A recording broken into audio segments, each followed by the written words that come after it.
Kakatapos lang ng Egghead Island arc, kaya alam nyo na ang ibig sabihin yan. Oras na naman para sa pinakaabangan ng marami na pag-update ng mga bounties. Nakakasabik nga ito this time dahil napakaraming developments ang nangyari sa Egghead Island arc na sigurado magpapataas na naman ang mga bounties ng ating mga tauhan. Para sa videong ito, hindi lang natin pag-uusapan ang bagong bounties ng mga Straw Hats, kundi pati na rin ang bounties na mga naging kakampi nila sa Egghead Island, katulad ng mga Giants at iba pa. At pati na rin bounties ng ibang tauhan na wala sa mismong Egghead Island pero naging parte pa rin ng malalaking kaganapan sa ibang lugar, katulad nila Flame Emperor Sabo at former Admiral Kuzan. Bago tayo magpatuloy, ipapaalala ko lang na hindi lang lakas sa laban ang konsiderasyon sa pagbibigay ng bounty sa isang individual. Marami pang ibang factors katulad ng reputasyon, impluensya, lakas ng mga allies, overall threat laban sa world government at iba pa. Ibig sabihin, hindi porket mas mataas ang bounty ng isang tauhan kaysa sa isa, ay automatic na agad na mas malakas ito. Posible naman na may ibang factors bukod sa lakas na nagpataas ng bounty niya. Isang halimbawa nito ay si Nico Robin. Kasalukuyan nga siyang may bounty na 930 million. Pero alam naman natin na hindi talaga fighting ang specialty ni Robin, na hindi pa nga siya nagpapamalas ng kakayahang gumamit ng haki. Pero kung ikukumpara natin ang bounty niya halimbawa kay Charlotte Cracker na meron lang 860 million belly bounty, higit na mas mataas ito. Ibig sabihin ba na mas malakas na si Robin kay Cracker? Yung parehas na Cracker na labis pinahirapan ang Gear Fort Luffy? Baka nga hindi man lang magasgasan ni Robin ang mga biscuit soldiers niya. Pero sa kabila nito, alam natin kung gaano kadelikado si Robin para sa world government dahil isa siya sa iilang tao sa buong mundo na kaya makabasa ng mga poneglyphs na makakapagturo ng lokasyon ng Laugh Tale at makakapagbunyag ng true history of the world. Kaya nga mas malaking banta sa kanila si Nico Robin at binigyan ng mas malaking bounty. So ano bang pinupunto natin? Ibig sabihin, maraming bagay na maaaring magpataas ng bounty ng isang tauhan bukod pa sa kanilang lakas. At kailangan nating suriin ang lahat ng ito upang mapredict ang mga future bounties ng mga tauhan pagkatapos ng Egghead Island arc. Lalong-lalo pa na marami sa mga Straw Hats ang hindi nabigyan ng mahabang labanan sa arc na ito. Lilinawin ko lang ang mga bounties na babanggitin natin ay hindi pa kumpirmado sa storya, kundi sarili lang nating opinyon at analysis sa kung ano na ba dapat ang value ng mga tauhang ito pagkatapos ng mga kaganapan sa Egghead. Simulan natin ang usapan sa captain ng Straw Hat crew, si Straw Hat Luffy. Bago pa siya tumuntong sa Egghead Island, meron na siyang tumataginting na 3 billion belly bounty. Pero sa kasagsagan ng Egghead Island arc, mas lalo niya pang dinagdagan ng mga achievements niya at mas lalo pang pinasakit ang ulo ng world government. Bukod sa mabilis niyang iniligpit si Rob Lucci, nagawa niya ring palagan ang pinagsamang lakas ni St. J. Garcia Saturn at Admiral Kizaru. Si Luffy nga ang naging pinaka-responsable sa pagpigil sa dalawang ito upang protektahan ang mga kasamahan niya. Hindi man niya permanenteng masaktan si Saturn dahil nga sa kakaibang kapangyarihan nito, nagawa naman niya itong masuntok, maibalibag, mapyong-pyang, mapaikot-ikot at kung ano-ano pang nakakabastos na moves na para bang laruan niya lang ito. Bukod pa rito, yung mga atake rin ni Luffy kay Kizaru ang nagpabagsak at tila nag-neutralize sa Admiral. Matapos ng huli niyang atake rito ay hindi na muli ito nakabalik sa labanan.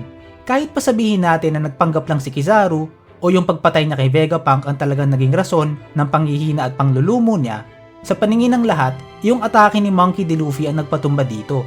Kaya malamang siya ang makakakuha ng credit dyan. Kahit pa noong sinamon na ni Saturn yung 4 na Gorosei upang tumulong, hindi pa rin ito naging sapat upang talunin si Luffy at crew nito. Sa totoo pa nga, yung mga katawa-tawa at nakakabastos na galawan na ginawa ni Luffy kila Saturn ay pinatikim niya rin doon sa ibang Gorosei. Although hindi pa rin talaga niya madamage ng permanente ang mga ito. Hindi lang ring mga Gorosei ang ipinadalang puwersa ng world government sa Egghead Island. Nagpadala rin sila ng katakot-takot na hukbo. Kabilang na ang higit 100 barko na may lamang 30,000 marines, 9 na vice admirals, CP0 agents at maging isang admiral. Pero sa kabila ng lahat ng ito ay hindi pa rin nila nagawang matalo o mahuli ang Straw Hat crew. Ni isang member ay hindi man lang sila nakahuli. Kaya napakalaking achievement talaga yung naging pagtakas ng grupo nila Luffy mula sa Egghead Island. Pinalibutan na sila ng isang batalyon, pati mga bigating tauhan ng world government ay pinadala na rin. Pero hindi pa rin umubra. Kitang-kita dito kung gaano na talaga kalakas at kadelikado ang grupo nila. Kaya sa tingin ko, bagay na bagay ang bagong bounty na 5 billion belly para sa leader ng grupo na si Straw Hat Luffy. Naiintindihan ko na may ilan sa inyo na magsasabi na masyado pa itong mataas para sa kanya. Mas mataas pa kasi yan kaysa sa bounty ng kahit sinong current Yonko at kahit pa sa bounty nila Big Mom at Kaido. Pero para sa akin, deserve na ito ni Luffy. Kung iisipin kasi natin lahat ng achievements niya sa Egghead Island, kasama na ang pagpapatumba sa isang admiral, paglalaro at pagpapahiya sa mga Gorosei, at pagtakas mula sa isang Mega Buster Call, parang wala akong makita na achievements ng ibang Yonko na papantay man lang dyan. Not to mention, nasa poder na rin niya ang Vegapunk na si Lilith at unti-unti niya na rin namamaster ang awakened form ng Nika Fruit niya. Mukhang panahon na talaga para kilalanin siya ng world government bilang pinakadelikadong pirata sa current era at bigyan na rin ng pinakamataas na active bounty para sa isang pirata.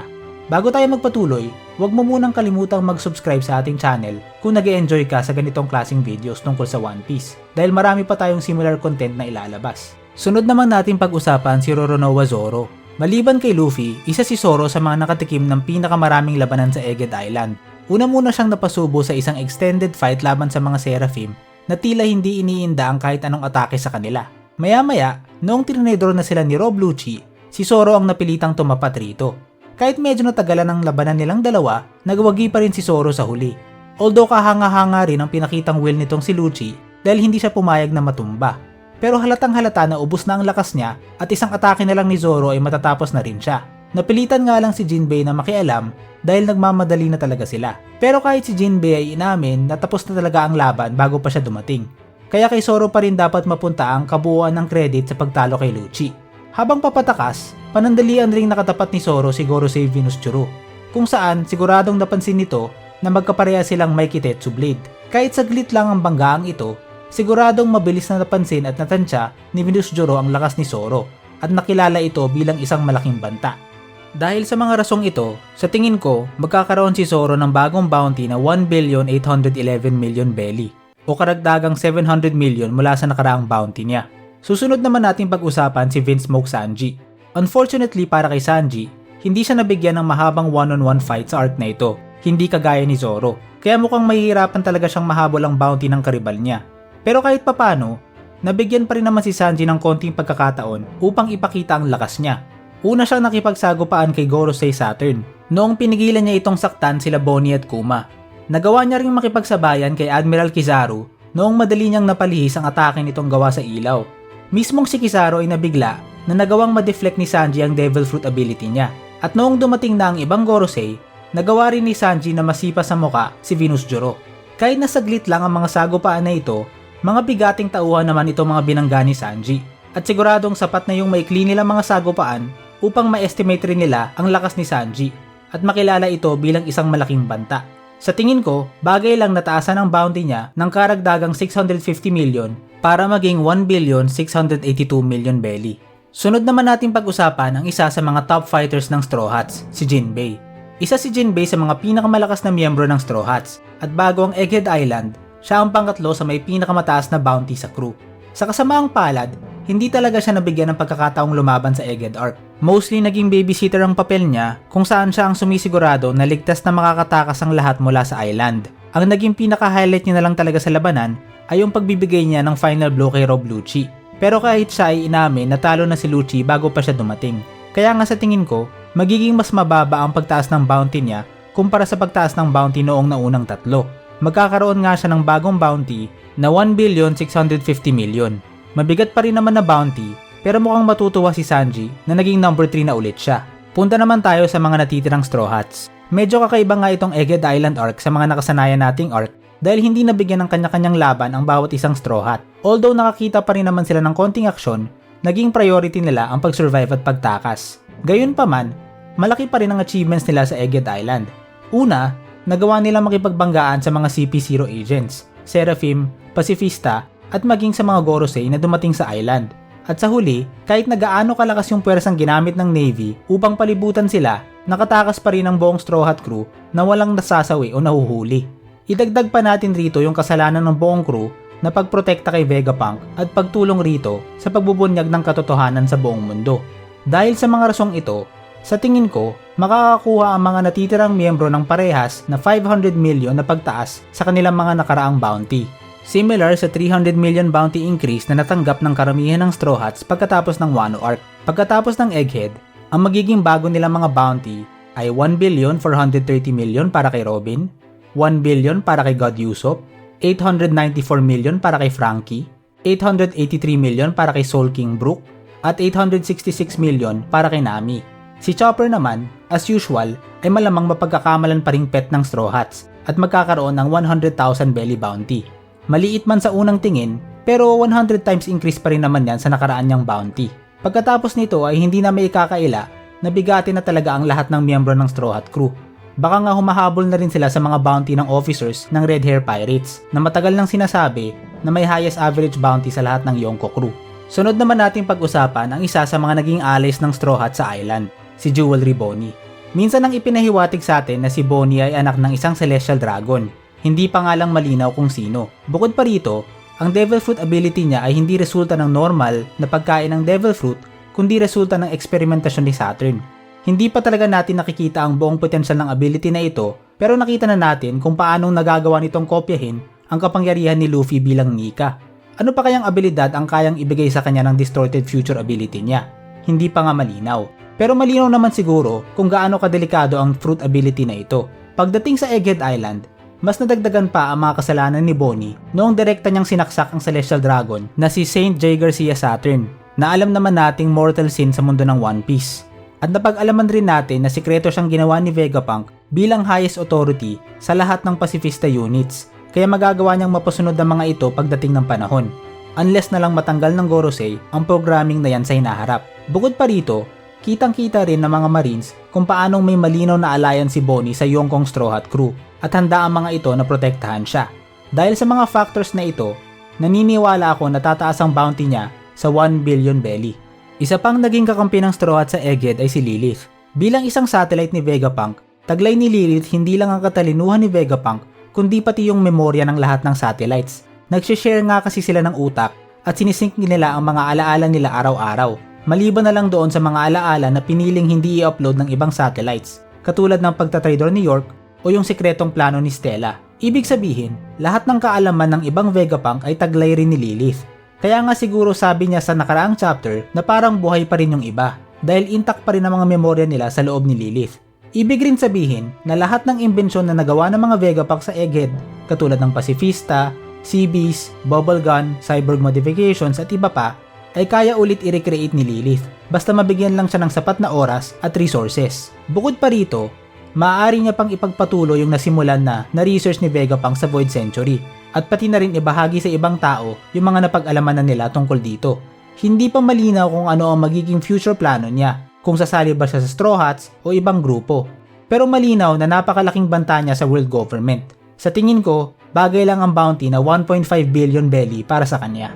Isa pa sa mga naging allies ng Straw Hat sa island ay ang dalawang captains ng Giant Warrior Pirates, si Dory at Brogy. Lagpas 100 taon sa nakaraan, meron na silang pareho na bounty na tig 100 million belly dahil na rin sa lakas nila at reputasyon ng crew nila noong araw. Naging missing in action nga lang sila dahil sa matagal nilang pagduduelo sa Little Garden. Pero ngayong bumalik na naman sila sa karagatan, nadagdagan na naman ang mga kasalanan nila. Bukod sa malinaw silang may alyansa sa parehong Yonko crew na Red Hair at Straw Hat Pirates, direkta rin nilang tinulungan ng Straw Hats na makatakas sa Egghead, kung saan personal pa nga nilang kinalaban ng ilang miyembro ng Gorosei. Dahil sa mga rasong ito, sa tingin ko, bagay ang bounty na 500 million para kay Dory at Brogy. Sunod naman ang dalawa pang miyembro ng Giant Warrior Pirates na sila Oimo at Kashi. Una natin silang nakilala sa Enies Lobby kung saan nautos sila ng world government na bantayan ng island. Pero matapos nilang malaman mula kay Usopp na niloloko lang sila ng world government, nagdesisyon silang bumaliktad at tulungan ng mga Straw Hats sa pag-atake sa Enies Lobby. Pagkatapos ng insidente doon, ay bumalik na nga sila sa Elbaf para antayin ang dalawa nilang captains. Kamakailan lang ay sumulpot na naman sila upang tulungan ng Straw Hats sa Egghead, kung saan direkta pa nga nilang nakalaban si Gorosei Venusjuro. Dahil sa mga aksyon nila sa parehas na Enies Lobby at Egghead at malinaw na alyansa sa Yongkong Straw Hat crew, sa tingin ko ay bagay lang silang patawan ng bounty na 200 million each. Ang susunod naman ay ang bodyguard ni Vegapunk na si Sentomaru. Dahil sa kanyang katapatan kay Vegapunk, tumiwalag rin siya sa Marines at nilabanan pa nga ang mga ito noong pinagtangkaan nila ang buhay ni Vegapunk. Ilang beses nga lang siyang nabugbog sa Egghead. Una mula kay Rob Lucci at pagkatapos mula kay Kizaru. Hindi man siya kasing lakas ng ibang tauhan sa island, may taglay naman si Sentomaru na strategic use dahil meron siyang command authority sa parehong Pacifista at Seraphim na mas mataas sa authority ng kahit sinong may hawak ng authority chip. Tanging si Vegapunk, Vegapunk Satellites, Gorosei at pati si Bonnie para sa mga Pacifista ang mas mataas ang authority kaysa sa kanya. Kaya unless mabago ng Gorosei ang programming ng mga Seraphim at Pacifista, banta para sa kanila si Sentomaru na maaaring mapasunod ang mga ito.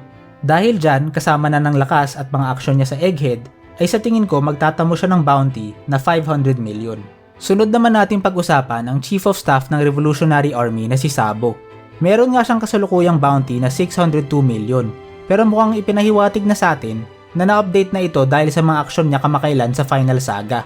Nakasaad kasi sa mga latest Viv records na question mark na ang bounty niya, kahit pa alam naman ng lahat na may existing bounty na siya, kaya malamang ay na-update na ito. Ngayon, ano nga ba ang mga karagdagang kasalanan niya? Una ay inatake niya ang Marichua kasama na ang ibang revolutionaries. Alam naman natin kung gaano kaimportante sa world government ang mga Celestial Dragons, kaya napakalaking krimen ang pag-atake sa mismong tirahan nila.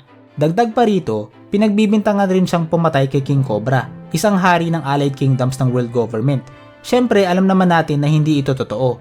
Pero sa kanya nga kasi ito ibibintang ng world government, kaya idadagdag talaga nila ito sa mga kasalanan niya at maging sa bounty niya. Bukod pa rito, dahil sa pag-atake niya sa Marichua, naging inspirasyon rin siya ng maraming revolutionary sa buong mundo at naging icon pa nga sa naganap na 8 Nation Revolution.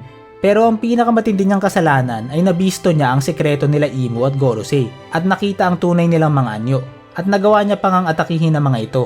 Siya pa lang yata ang kilala natin bukod pa kay Cobra na direktang nakakita kay Imu, kaya magiging malaking threat talaga ang kaalaman niya.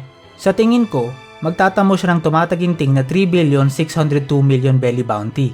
Nakakagulat sa una dahil sa laki, na mas malaki pa sa unang bounty ni Luffy bilang Yonko. Pero sa tingin ko bagay lang ito para sa number 2 ng kaisa-isang organisasyon na direktang lumalaban sa Celestial Dragons, at pati na rin sa kaisa-isang tao na nakakita kay Imu. Punta naman tayo kay former Admiral Kusan. Malamang ay matagal nang may bounty itong si Kusan dahil halos isang taon na rin siyang sumali sa Blackbeard Pirates. Hindi pa nga lang natin ito alam, pero malamang ay mabubunyag na ito sa paparating na Elbaf Arc at baka nga madagdagan pa dahil sa mga bagong kaganapan. Bilang dating miyembro ng Navy, alam na ng mga Marines kung gaano siya kalakas. Nagawa niya pa ngang magbigay ng maigting na laban sa kasalukuyan nilang Fleet Admiral na si Akainu na umabot ng 10 araw. Bukod pa sa lakas niya, meron din siyang taglay na malawak na kaalaman tungkol sa Navy at buong operasyon nila mula sa ilang dekada niyang experience bilang miyembro. Kaya siguradong makakasama para sa Navy kung gagamitin ni Kusa ng mga kaalaman niya laban sa kanila.